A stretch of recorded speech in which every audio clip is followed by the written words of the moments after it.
'Twas the night before Christmas. 'Twas the night before Christmas, when all through the house not a creature was stirring, not even a mouse. The stockings were hung by the chimney with care, in hopes that St. Nicholas soon would be there. The children were nestled all snug in their beds, while visions of sugar plums danced in their heads. And Mamma in her kerchief, and I in my cap, had just settled our brains for a long winter's nap, when out on the lawn there arose such a clatter. I sprang from the bed to see what was the matter. Away to the window I flew like a flash, tore open the shutters, and threw up the sash. The moon on the breast of the new fallen snow gave the lustre of midday to objects below, when what to my wondering eyes should appear but a miniature sleigh and 8 tiny reindeer, with a little old driver so lively and quick, I knew in a moment it must be St. Nick. More rapid than eagles his coursers they came, and he whistled and shouted and called them by name. Now Dasher, now Dancer, now Prancer and Vixen, on Comet, on Cupid, on Dunder and Blitzen, to the top of the porch, to the top of the wall, now dash away, dash away, dash away all.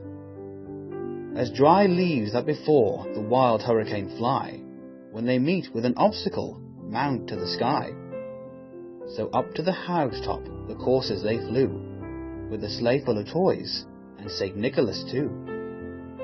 And then in a twinkling I heard on the roof the prancing and pawing of each little hoof.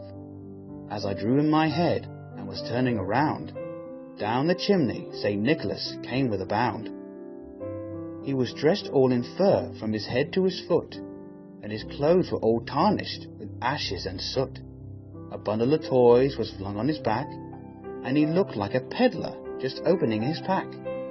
His eyes how they twinkled, his dimples how merry, his cheeks were like roses, his nose like a cherry. His droll little mouth was drawn up like a bow, and the beard of his chin was as white as the snow. The stump of a pipe he held tight in his teeth, and the smoke it encircled his head like a wreath.